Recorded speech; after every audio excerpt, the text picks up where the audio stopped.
Namaskar, myself Dr. Rakesh Garg. Today we are going to discuss about the cardiopulmonary resuscitation guidelines. This is one of the very essential skills that we need to understand and follow in our clinical practice because this will give an optimal outcome. We have to understand the integrities of the various approaches and steps for CPR for any patient so that the outcome becomes very, very important. Taking this into consideration, the Indian Resuscitation Council has developed its own guidelines which are very well suitable for Indian subcontinent, and this was under the aegis of Indian Society of Anesthesiologists. The Indian Resuscitation Council has given 3 guidelines for different place and different person depending upon the training they have. So the first guideline they have formulated was the compression only life support, CCLS, which is primarily for the layperson, because we want that layperson should also be involved in resuscitation so that any patient of cardiac arrest can get immediate care and the outcome becomes much better. The other guideline was the basic cardiopulmonary life support, BCLS, which is again for trained paramedics and medics, but outside the hospital. We need to understand that outside the hospital, the infrastructure may not be as robust as inside the hospital. So even for our trained paramedics, they have to perform CPR in a restricted manner. So this is the guideline which is suitably applicable at this scenario also. The third guideline is the comprehensive cardiopulmonary life support. We need a single dedicated guideline which will be able to manage CPR if it happens inside the hospital. Since inside hospital, we expect the people are trained. So this CCLS algorithm will help the patient to have an optimal outcome. So these are the 3 guidelines which has been formulated by Indian Resuscitation Council. And in this session, we'll discuss about the comprehensive cardiopulmonary life support. When we talk of the cardiopulmonary resuscitation for any patients, we need to understand its evidence. We need to understand that how these guidelines has been developed. Now, this is the manuscript which has been published in November issue of 2017, Indian Journal of Anesthesia, wherein these guidelines can be downloaded, and anybody who is interested to know about the evidence or the genesis of these guidelines, all the details are available in this manuscript, which can be downloaded free of charge from the website of Indian Journal of Anesthesia. So when we talk of the cardiopulmonary resuscitation, the primary thing is that we have to understand some focus points. These focus points will be helping us to improve the outcome of overall cardiac arrest. So when we talk of the optimal outcome of a patient with cardiac arrest, it will be these links that we are talking of. And for CCLS, we have 5 essential core links that needs to be understood. Now, these are the focus aspects that needs to be taken care of when anybody is being managed for cardiac arrest. And these 5 links include, for CCLS includes various aspects. We'll discuss one by one. The first core link is the early recognition and management of pre-arrest condition.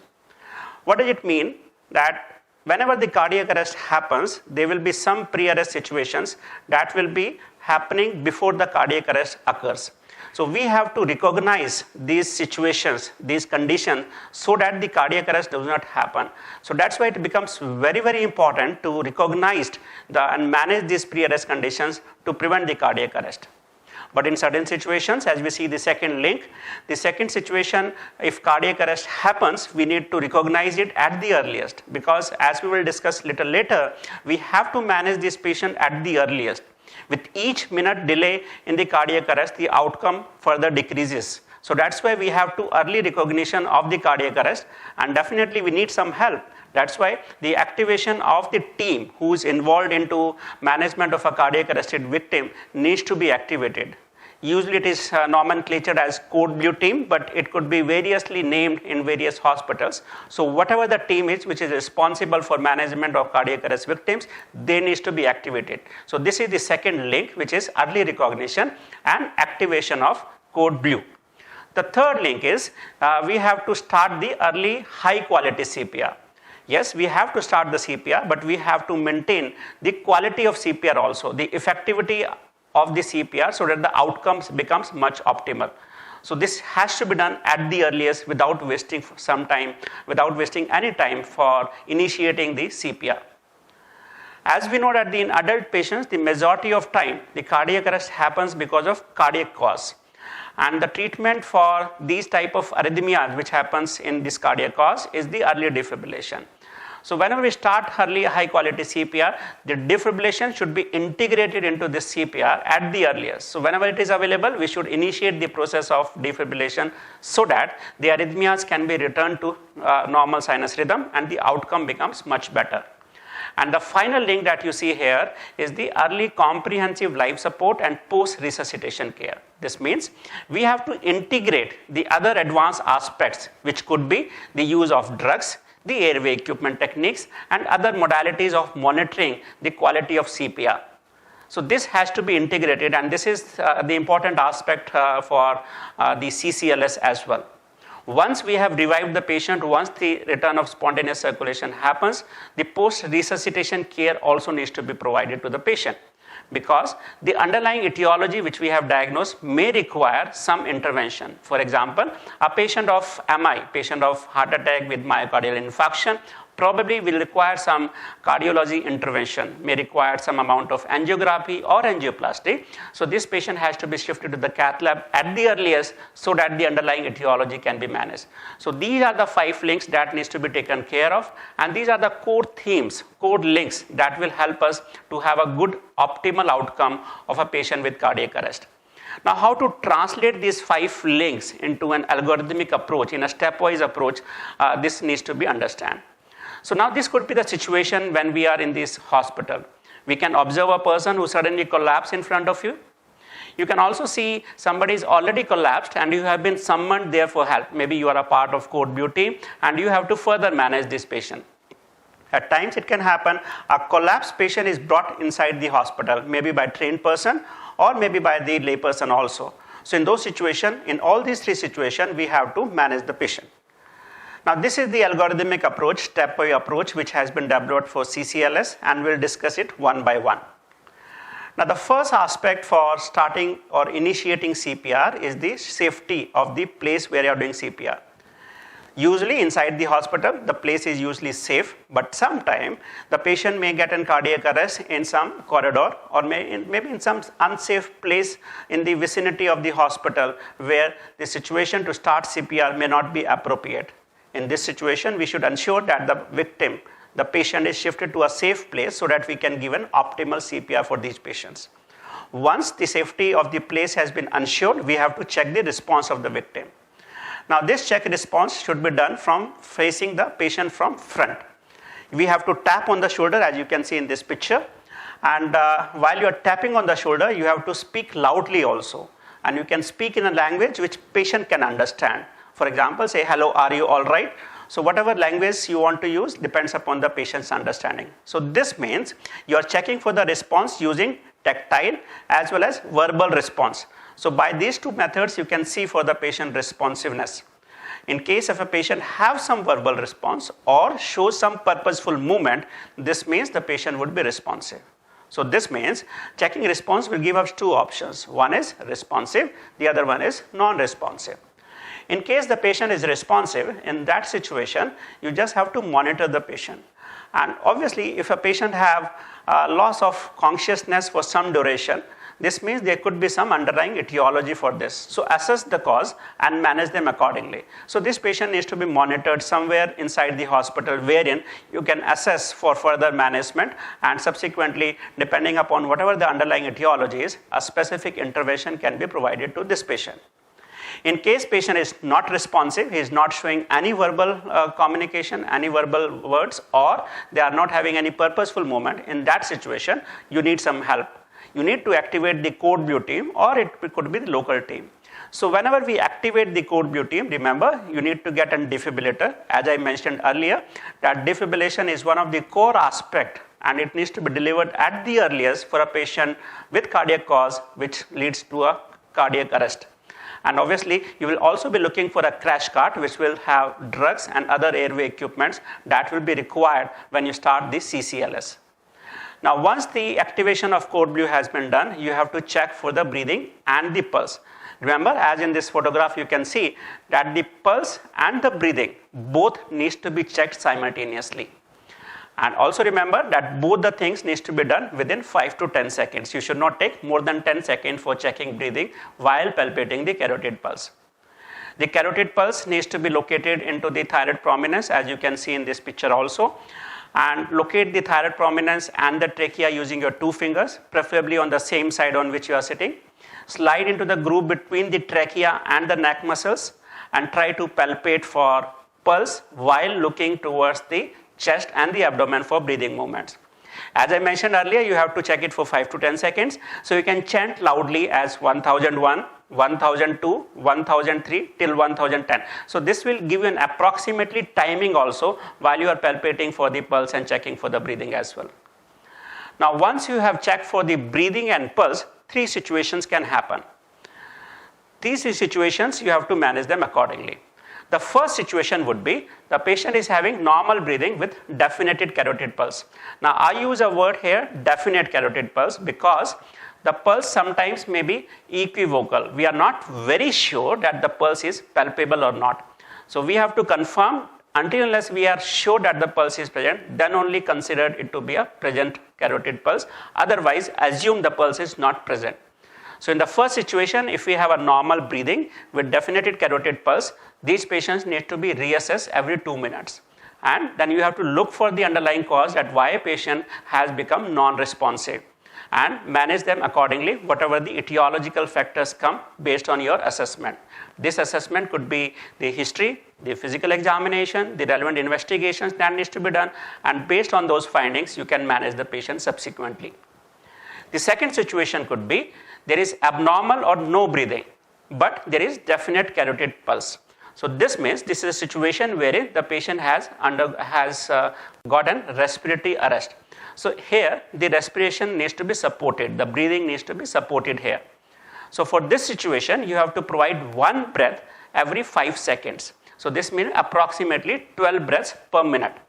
Since the patient is inside the hospital, we advocate the use of bag and mask ventilation for the provision of breath for these patients. But since the patient is not breathing, there could be some underlying etiology. Maybe patient is in sepsis, maybe patient is having an impact of some drug overdoses which leads to respiratory arrest. So whatever the situation is, as I mentioned earlier, you have to look for the history, the examination, the imaging and the investigations. Based on this, you have to manage them accordingly so that the patient can be revived, the respiration can be revived and the patient can be shifted further on. When we talk of the breath, as I mentioned earlier, we have to use bag and mask ventilation. 1 breath needs to be delivered every 5 seconds, so approximately 12 breaths per minute. Remember, each breath should be delivered over 1 second. You can chant 1001 for this 1 second as we mentioned earlier. And the tidal volume should be a normal tidal volume. We should not be hyperventilating patients with regards to the number of breaths or the tidal volume. And the endpoint for breath would be a visible chest rise. So when you give a normal tidal volume and you can see a visible chest rise, so that should be the endpoint when you provide breath for these patients. In case when you assess them every 2 minutes, in case the breathing is optimal now, patient is breathing now, having a normal breathing, in that situation, as we mentioned earlier, you need to reassess these patients, look for the underlying etiology, monitor the patients and manage them accordingly. The third situation could be wherein there is abnormal or no breathing without carotid pulse, without definite carotid pulse. So this means the breathing is also absent, the pulse is also absent. So this is a cardiopulmonary arrest. In this situation, we have to provide cycles of 30 chest compressions and 2 breaths. So this cycles of 30 chest compression and 2 breaths needs to be repeated 5 times.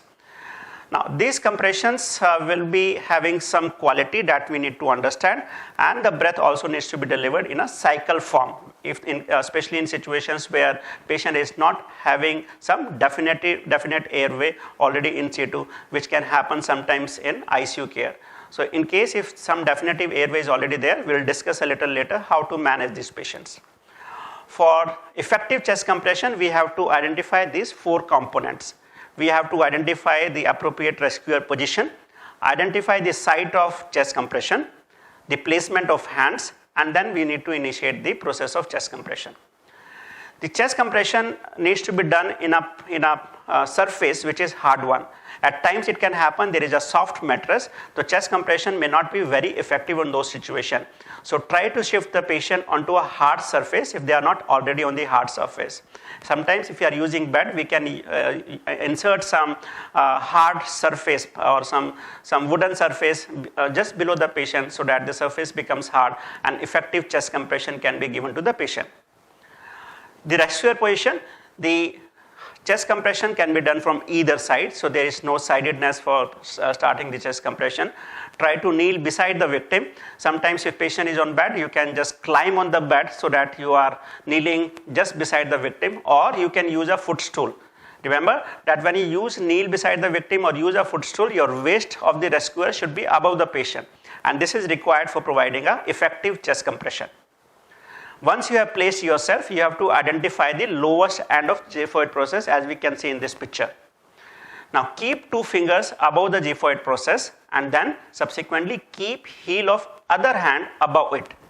Now this will be identifying the correct location wherein you have to start your chest compression. So once you have identified the chest compression and place one hand, keep the other heel of the other hand over the first one and interlock fingers, as we can see in this photograph as well. So now this will be the correct placement of the hands. Your fingers should not be touching the chest. It is only the heel which remains in the center of the chest which is touching the chest. So just to revise once more, if you see in this picture, you have to identify the lowest end of the xiphoid process. Subsequently, keep 2 fingers at the lowest end of xiphoid process. Keep the heel of the one hand above the 2 fingers and the other hand over the first hand, so that your heel is touching the chest, fingers are interlocked and they are not touching the chest.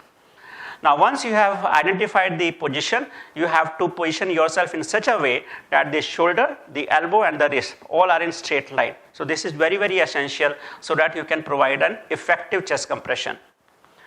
The chest compression should be compressed at least 5 to 6 centimeter. That is, should be the depth of the chest compression. The speed of the chest compression should be 120 times per minute. And remember, when you are compressing the chest required should also be sufficient. This is essential because when we compress the chest, we have to release it also so that the venous return comes and fills into the heart so that the cardiac output is increased.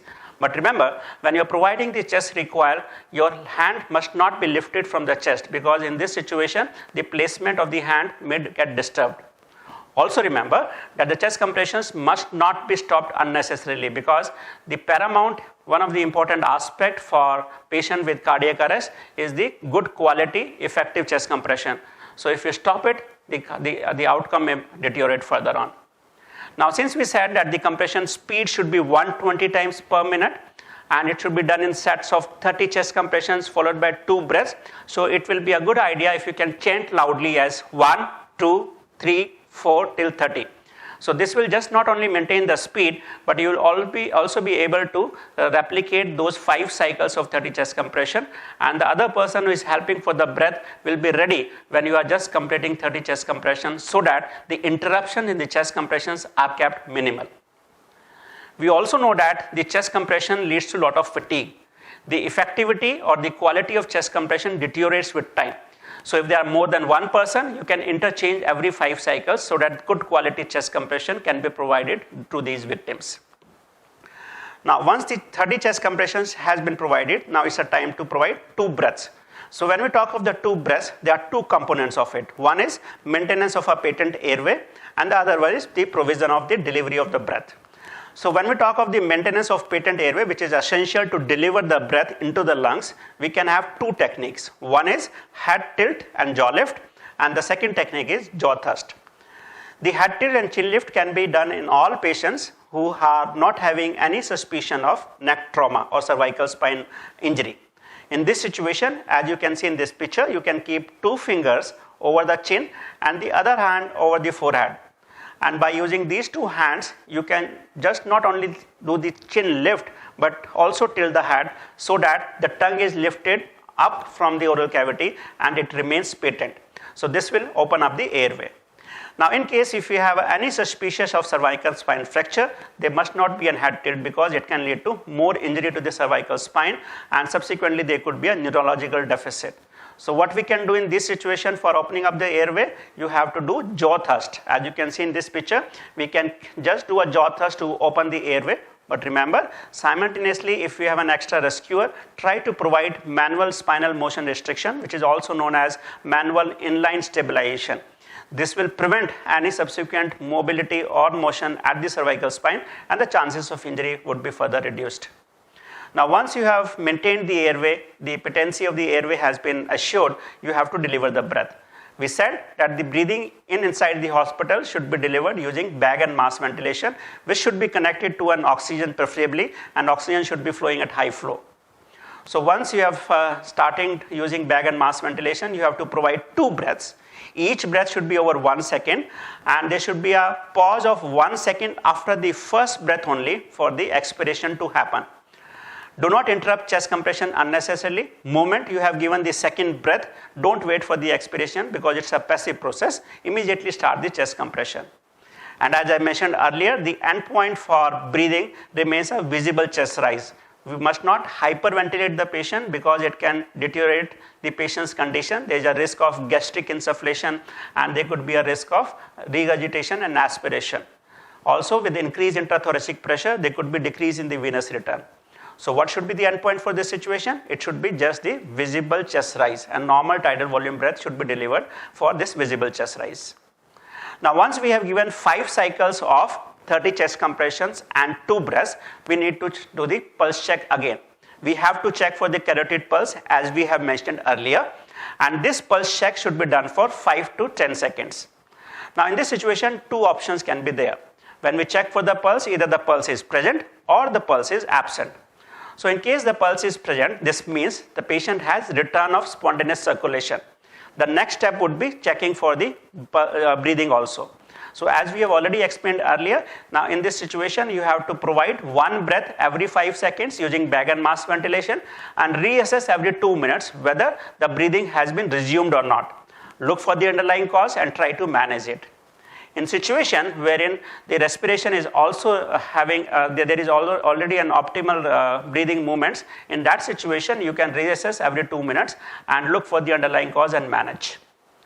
The other option could be the absence of pulse when you have checked for the carotid pulse. In this situation, if the pulse is absent, then you have to start 5 cycles again, which includes 30 chest compressions and 2 breaths 5 times again. Now this cycle will continue till you have further equipments available to you. Since you have already called for help, the Code Blue team has been activated. You have already summoned someone to get you the defibrillation and the crash cart, which have airways, which have drugs that will be required for further management. So till then, you have to continue these 5 cycles of 30 chest compressions and 2 breaths, followed by checking for carotid pulse. And subsequently, as we have just discussed, you have to take this step depending whether the pulse is present or the pulse is absent. The moment the defibrillator becomes available to you, you have to initiate the further process. Now, whenever the defib comes to you, you don't have to wait for the completion of these cycles, 5 cycles of 30 chest compression and 2 breaths. Whenever it becomes available, you have to attach it immediately and analyze the rhythm for further management. Now, when we said of defibrillation, there could be 2 options with the defibrillator. Some of the defibrillators are available with pads, and some of the defibrillators have the pedals. So depending on whatever the defibrillator have, if it is having pads, which is stickable pads, you can attach on the chest and analyze the rhythm. In case there are pedals, you can put the pedals on the chest to analyze the rhythm. But remember, while you are attaching the pads, do not stop chest compression. At that moment of time, the chest compression should continue. And once you have placed the pads or the pedals, at this point of time, you have to interrupt the chest compression because the chest compression could create artifacts. So at this point, just stop the chest compressions and analyze the rhythm, that what type of rhythm is, whether you need to deliver shock or they are not shockable rhythms. So in this situation, once you have attached and analyzed the rhythm, these 2 options can happen, as you can see, the shockable rhythm versus not shockable rhythm. So now, the shockable rhythms would be the ventricular fibrillation and the pulseless ventricular tachycardia. The not shockable rhythms would be asystole and pulseless electrical activity. Also remember, sometimes we see a asystole, so you have to follow this flatline protocol, because at times, because of the equipment itself, there can be a flat line. So you have to follow this flatline protocol, check that whether the ECG leads are actually attached to the patient, the cable is attached to the monitor. You can increase the gain or the size or the amplitude of the ECG on the monitor so that the gain is optimized. Is the selection of lead proper? Sometimes it can happen that we have attached the lead of the defibrillator for ECG monitoring, but the defibrillator may be on the pedal mode, so it may not pick up until the pedal is attached. So look for the lead selection. Sometimes it can be a fine VF, so you have to increase the size of the ECG so that you can see whether it is actually VF or it is a flat line, that is the asystole. So once you have looked for all those causes, then only you label the patient as asystole. So once you have taken a decision that it is shockable versus not shockable rhythm, in case it is shockable rhythm, that is the VF or pulseless ventricular tachycardia, in that situation give one shock. In defibrillation, you have to start with 120 joules and you can escalate further the subsequent shock every after 5 cycles to 200 joules. Sometimes there could be the availability of AED. So in case if AED you are using, it will be auto-selected joules and you can deliver the shock.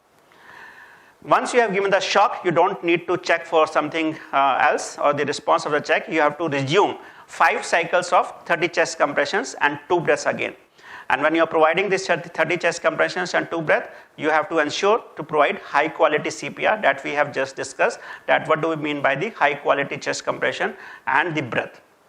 In situation, if the rhythm is not shockable, no shock is provided to the patient, resume CPR and provide 5 cycles of 30 chest compressions and 2 breaths. After 5 cycles of 30 chest compression and 2 breaths, you have to look for the rhythm again.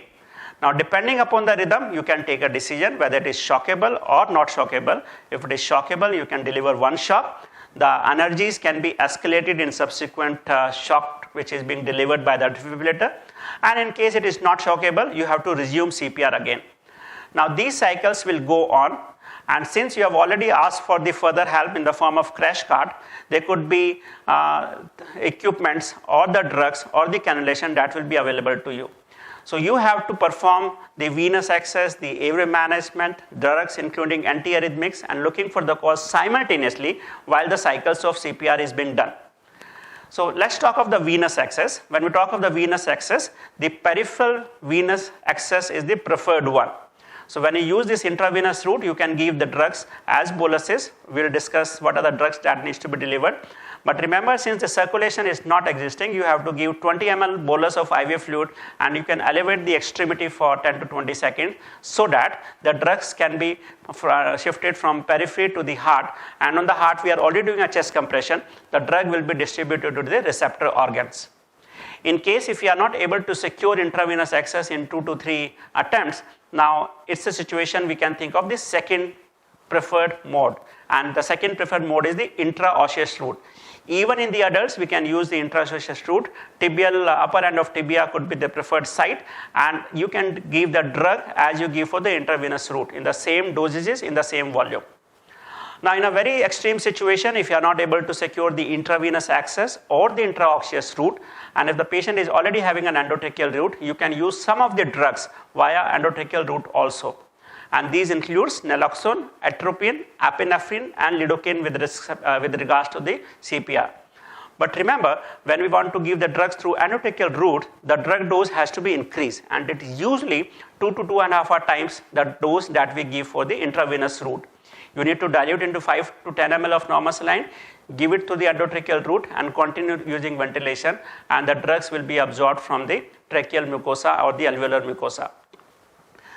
Now, when we talk of the airway management, in the airway management, you can secure the endotracheal tube. But remember, the chest compression should not be unnecessarily interrupted for securing the airway. In case, if you are happy with the ventilation, with bag and mask ventilation, continue. In case the expertise are available, which will be able to secure the endotracheal route through the airway, then endotracheal route can be secured. A definitive airway can be secured. Now, once the definitive airway has been secured, so we were talking about the cycles of 30 chest compression and 2 ventilation. But once a definitive airway is already there, in that situation, the cycles will be there for CPR. You have to continue chest compression at the speed of 120 compressions per minute and give one breath every 6 seconds, that is around 10 breaths. So that needs to be continued once the airway has been secured. Now, coming to the drugs, we have to think of certain drugs which are being administered during the CPR. The most important drugs remains the adrenaline, which is also known as epinephrine. You have to give 1 milligram of the adrenaline to these patients. Now, 1 ampule of adrenaline contains 1 ml of solution, which contains 1 milligram of adrenaline. That needs to be diluted into 10 ml, and that can be delivered as boluses. And preferably, it should be given while the chest compression is ongoing. It can be repeated every 3 to 5 minutes, depending upon the patient's response. Now, since the patient is already having arrhythmias, and if patient is not having return of spontaneous circulation with the initial defibrillation attempts, now it's a time to start them on antiarrhythmics. So after initial 2 to 3 sets of 5 cycles of CPR, if the arrhythmias persist, then start thinking of antiarrhythmic drugs. The first choice of drugs to control arrhythmia remains the amiodarone.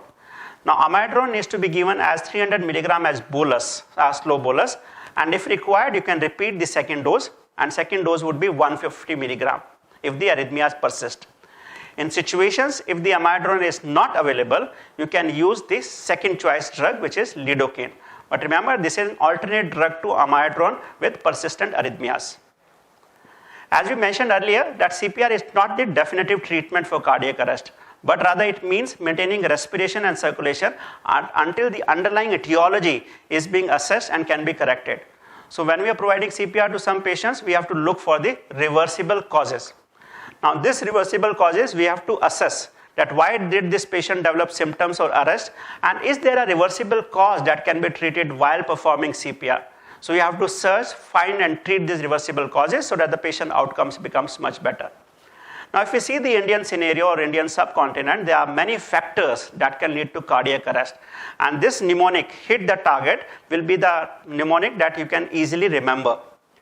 The H stands for hypoxia, that can happen because of any chest conditions, any lung condition. The I stands for the acidosis, increased H ions. T stands for tension pneumothorax. The second T stands for toxins or poisons or drug toxicity. The H stands for hypovolemia, that can happen because of many medical and surgical conditions. E stands for electrolyte imbalance, which can be potassium imbalance, hypo or hyperkalemia. The T of target stands for cardiac tamponade, that can happen in situations of trauma.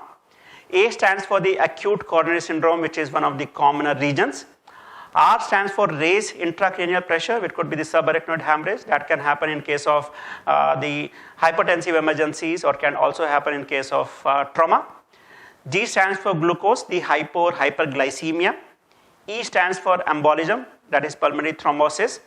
And the T stands for the temperature fluctuation, primarily the hypothermia, which can lead to cardiac arrest. So while we are doing CPR, we have to remember these causes. We have to assess these causes using various modalities. That is, the reviewing the history, looking for the examination findings, the investigations and the imaging, that you can do it while the CPR is ongoing and try to correct them. So you have to have history, physical examination and review the medical record and review from the patient attendants also at times. So based on findings, you can think of suitable investigations. For example, you can send the blood samples for electrolyte imbalance, for sugar. You can look for the ultrasound findings, which can give you a finding of any collection of blood in the abdomen that can lead to hypovolemia. So based on this, you can look for suitable investigations or imaging, and that should be done while the CPR is ongoing. The chest compression must not be stopped while you are assessing for all these factors, and the resuscitation process should continue while assessing for the cause of cardiac arrest. Also remember that the high quality CCLS must be maintained. It's just not the steps which we have just enumerated, but it is the high quality of various parameters that must be maintained. And the emphasis must be there on the continued quality check. So if you have team members available with you, then the quality check should be done by the team members intermittently, and the response should be given so that the quality of CPR can be maintained. Now, there are various aspects that would enhance the outcome. That is what we are talking of the quality assurance here. The first that we need to look for is the chest compression. We have already discussed that chest compression speed, rate and required. That needs to be maintained. Ensure a chest compression speed of 120 compressions per minute to a depth of 5 to 6 centimeter. Allow complete chest recoil between compressions without lifting your hand from the chest. Do not stop chest compression unnecessarily while you are applying the monitors or the pads or giving the drugs or securing the intravenous access. At any point of time, the chest compression should continue. With regards to ventilation and airway, do not unnecessarily interrupt chest compression for securing the airway. Do not hyperventilate. We have already mentioned that the endpoint of ventilation is visible chest rise. So a normal tidal volume breath is sufficient to look for the visible chest rise. Now, in certain situations when we are inside the hospital, there could be certain other monitoring equipments available to us. The monitoring of the end-tidal capnography is a good tool for quality assurance. If on capno you see that the values are less than 10 millimeter of mercury, then the quality of chest compression is inadequate. This means you have to provide more effective chest compression for these patients. If the intra-arterial pressure is already available, and you can monitor it, and if the relaxation phase pressure, that is the diastolic pressure, is less than 20 millimeter mercury, it again indicates that the chest compression is not appropriate. You have to further improve the chest compression. So these are the feedbacks that can be given while the CPR is being ongoing by the team members, so that you can provide good quality CPR and the outcome may become much better. Now, once the patient is revived with signs of circulation, then you can shift the patient for post-resuscitation care.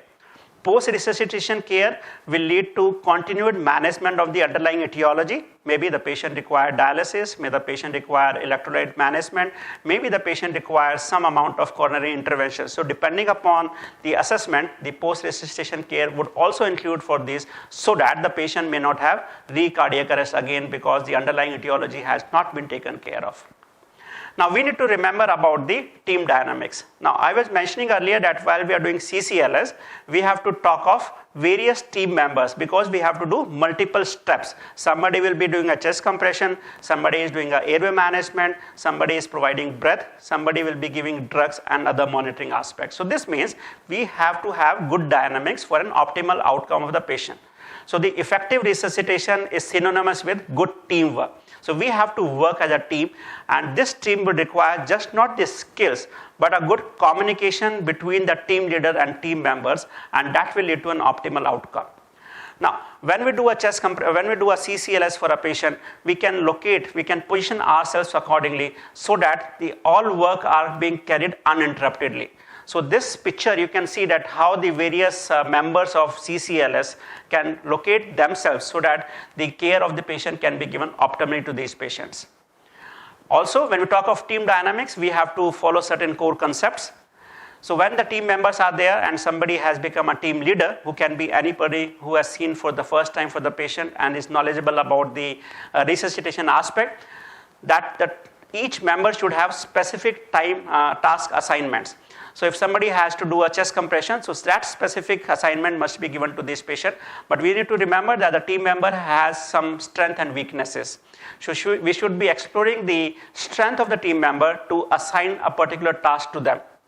We should not having crosstalk between them.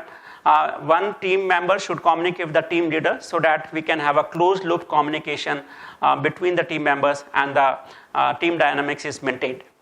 It should be a clear and direct delegation of the message. If you want to give some drugs or give some information or task to a team member, the message should be very clear and directed. It should be directed to the person concerned, and it should be clear. There should be constructive inputs. If some of the team members are missing something, the constructive inputs can be given while the CPR is being ongoing. Have a mutual respect for team members, and once the CCLS steps has been followed and the outcome of the patient is being observed, a patient has been shifted to post-resuscitation care, we can have debriefing. Now, this debriefing is very, very essential and one of the core aspects of team dynamics, wherein we summarize and evaluate the outcome. If there are certain missing links, we can re-explore them. If some of us is having some limitation in some skill aspects or communication gap, that can again be thought of and discussed during the debriefing session. We can understand the limitation and update the skill and knowledge based on this debriefing session, and this will obviously help us to improve ourselves in subsequent provision of resuscitation for any victim. We need to understand limitations and improve the system in case if during this CCLS something has been lacking during the process of CCLS. So this is the whole approach of management of the CCLS for patients who gets in cardiac arrest inside the hospital. In case if you want more information, this is our website, www.cprindia.in, wherein you can see all the algorithms and other information which are related to the CPR, CCLS as well, and they can be downloaded from here for further information. If you have any queries or feedback, please do communicate with us. Thank you so much.